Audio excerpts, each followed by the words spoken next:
Hey guys, so this is part 3 of my favorite products of my April's favorite products. And like I said, this is kind of a combination of February, March, and April's products that I found so within those months. So it's a lot longer than I thought it was going to be. I'm sorry about that, but I really kind of want to talk about all these all at once. So back to the dental stuff. So I've been searching for a natural toothpaste that I've actually really liked, that really worked. And the other thing too is that this toothbrush actually really cleans. The preserved toothbrush, I forgot to mention this at the end of the part 2, but it actually really cleans. The last toothbrush and the last toothpaste, which is Tom's of Mean, which was under, I believe Colgate is who they were bought by. I seriously would brush my teeth for 3 to 4 minutes and I finished brushing my teeth and it'd be like I didn't even bother brushing my teeth. And so it was really ticking me off. And Tom's of Mean, the toothpaste, can't remember quite the ingredients. I should have kept it just for the ingredients, but it had sodium lauryl sulfate in it. I avoid sodium lauryl sulfate in my shampoo, and yet I'm brushing my teeth with it. I don't know. There's certain things.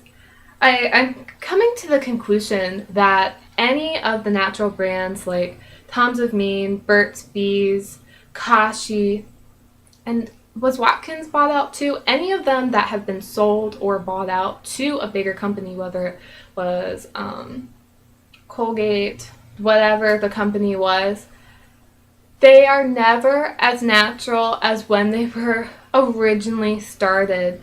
And so I've kind of given up on Burt's Bees, and I frankly have given up completely on Tom's of Mean. But so the search continued for a toothpaste that I actually thought would actually work, and I came up with the Natural Dentist's. Now, it is in plastic, and the other thing that I want to say is Tom's of Mean, when I did end up getting it, it was in a plastic tube too, and I'm like, part of the whole reason I was going to get you was because you were in a non-plastic tube, but I digress. Anyway, this is a fluoride-free version. They do have a fluoride version as well, and they have 3 flavors. They have peppermint sage, which is the one I got, an orange, and then I think a cinnamon? I actually can't remember. I haven't looked recently, but this is on Abe's Market too. As you can tell, one of my favorite marketplaces. But I really like this because it has no sodium lauryl sulfate. Awesome. No triclosan. No fake flavoring, no fake coloring. What else? I can't think. But what the part of the nice thing was that it has peppermint oil and sage oil are the 2 active ingredients, and they're for antigingivitis, but they're also for anti-plaque. And anti-plaque is plaque has been my issue with my teeth. So I've been really liking this. It actually smells really good. And I don't know, I just really like it. So yeah, and this was actually created by a dentist as well as this was designed by a dentist. So, well, the shape of the toothbrush was designed, but this was actually created by a dentist. So yeah. And then the other thing to go with the whole dental hygiene aspect is another thing from Natural Dentist. Now that was the toothpaste and the toothbrush and everything else I talked about except for this glass is made in the US. The silicone is actually made in Maine, the glass is made in Mexico. But this is made in China, which kind of bummed me out because, like I said in part 1, I believe, that I've been trying to buy mostly things made in the US. But what these are is this is actually plaque removers, which I actually had never heard about until I happened to be looking at this and I was like, huh, I wonder what other products they have. And they're actually really cool. They have two sizes. This is the thin size, and what it does is you open it and you kind of looks like toothpicks, but they're all connected. I'm really not sure if you're going to be able to see this, and you kind of just snap. Let's see if I can do this backwards. Can't do it backwards. You snap one off, and then it's kind of just like this stick thing. And typically I actually use this part, not this part, because for me and my plaque anyway, this doesn't really do anything, but for this side, it's awesome. And the plaque that I have, sorry if this is too much information, but it's on the bottom of my bottom back front teeth. This helps. I've tried brushing extra down there. I've tried so many things, and this is the only thing that actually worked. Actually, it works so well that if you have a decent amount of plaque out back there, it'll actually chip it off, and it's very gross. But it's like, wow, I'm so happy it's actually working, actually doing something. So that is nice. And I'm like, yay! Because let's face it, if the dentist or a dental assistant does that, it's painful unless they're a very nice dental assistant. And I've only met one dental assistant that was very, very sweet and tried so hard to make sure that it didn't hurt. Everyone else is like, pain, no gain. But so I was very happy about that. Now that this is so much less painful. So, and then I have a couple other things. Now, I actually have, again, like I've said with so many of these things, I've been searching for a more natural mascara, and probably a lot of you will recognize the packaging. This is actually the Physicians Formula Organic Wear Mascara, and the original, as you can tell. And part of the reason why I bought it was because people were saying that it does not burn, and also that with this one you don't have as much of an awkward feeling when you're trying to put it on, which some people do have, like with the bigger green one and the newer black one, which are like, I don't know, that huge of a container. It's a lot more apparently awkward to try to get on. I really like it. It does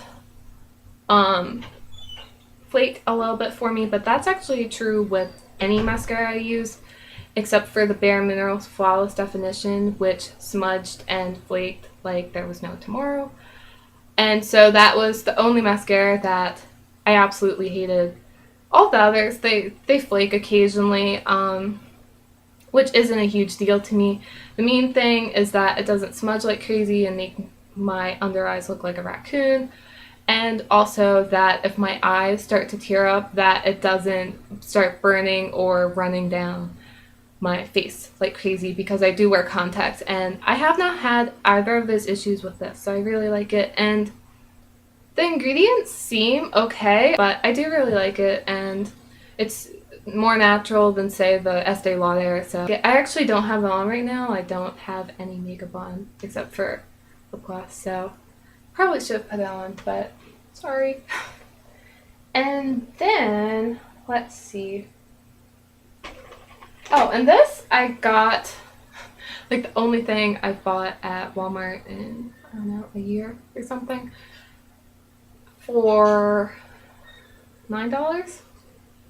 I don't remember. And the toothpaste, did I say the price for toothpaste was about $7, I think? And then these sticks, there's actually, you get 4 of these packs at a time, and each pack has 40 picks in it, so it's 160 picks. And I think it's around $4 or $5 on Ape's Market. Can't quite remember. So yeah, and this I actually don't know the price of. The Buttercup and Jake Cocoa Calendula Balm, I don't know the price of the big one. Maybe $10, maybe $12. I don't know. I've looked at so many products.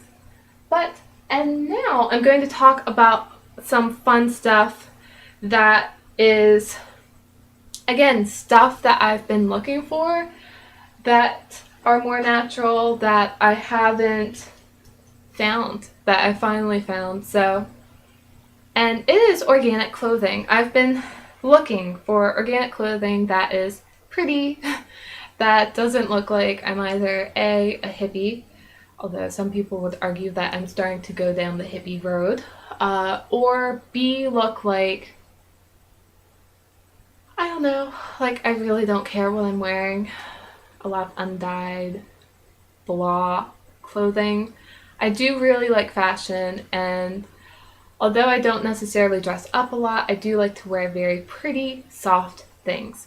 And I'm not sure whether you could really tell in any of my videos because it's only like you see this much, but for, I don't know, from about '08, which was my senior year, to last year, I was Victoria's Secret pink, almost, not quite obsessed, but I really liked their clothes, and they were very soft.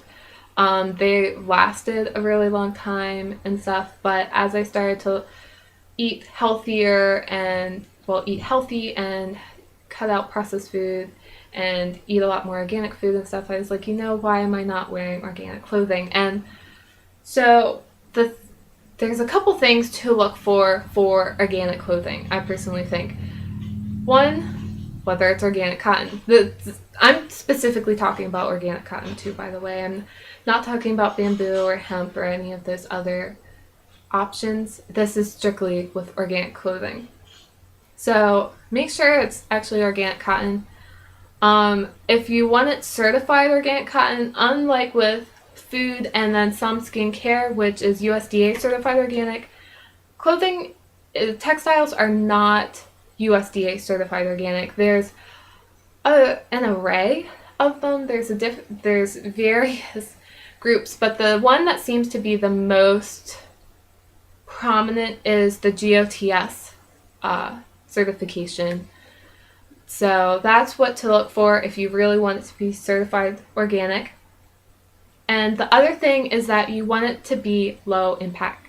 To be dyed, if it's dyed, with low impact dyes, because that's a safer alternative.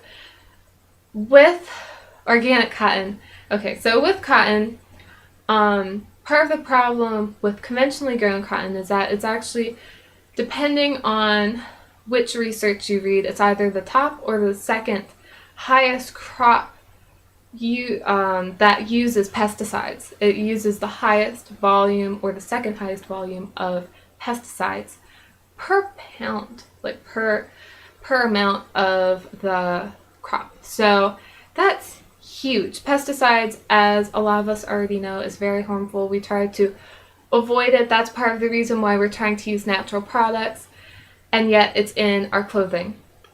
So that's a huge thing. And then the other thing is that polyester, nylon, spandex, that's all essentially plastic. And the thing is that a lot of people, and even when I tried to research this, even a lot of companies, a lot of blogs aren't really talking about the fact that that's plastic. That's essentially plastic too. And so the thing that really got me thinking about that was